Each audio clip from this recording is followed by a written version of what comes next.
93 അധ്യായം സൂറത്തു ദുഹായിലെ 3 വചനത്തിന്റെ അവതരണ പശ്ചാത്തലം.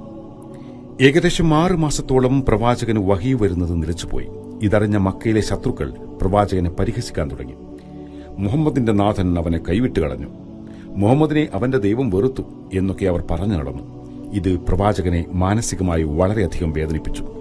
ആ കഠിനമായ നിശബ്ദ ദിനങ്ങൾക്കൊടുവിൽ ആകാശവാതിലുകൾ തുറന്നുകൊണ്ട് അള്ളാഹുവിന്റെ സന്ദേശം വന്നു. അള്ളാഹു സത്യം ചെയ്തുകൊണ്ട് പറയുകയായി, മാ വദ്ദഅക റബ്ബുക വമാ ഖലാ, നിന്റെ റബ്ബ് നിന്നെ കൈവിട്ടിട്ടില്ല, അവൻ നിന്നെ വെറുത്തിട്ടുമില്ല. പ്രവാചകന്റെ ഹൃദയത്തിലെ ആ സങ്കടം മായ്ക്കാൻ അള്ളാഹു പഴയ കാര്യങ്ങൾ ഓരോന്നായി ഓർമ്മിപ്പിച്ചു. നീ അനാഥനായിരുന്നപ്പോൾ അവൻ നിനക്ക് അഭയം നൽകിയില്ലേ?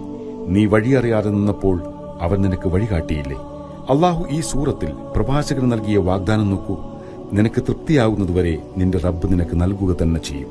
വ്യഥകളുടെ രാത്രികൾ അവസാനിക്കുകയാണെന്നും വരാനിരിക്കുന്നത് ഇതിനേക്കാൾ മികച്ചതാണെന്നും അള്ളാഹു ഉറപ്പു നൽകി. പ്രാർത്ഥനകൾക്ക് ഉത്തരം കിട്ടാതെ വരുമ്പോൾ പടച്ചവൻ നിന്നെ മറന്നുപോയി എന്ന് നീ കരുതരുത്. നീ ഉപേക്ഷിക്കപ്പെട്ടു എന്നും വിചാരിക്കരുത്.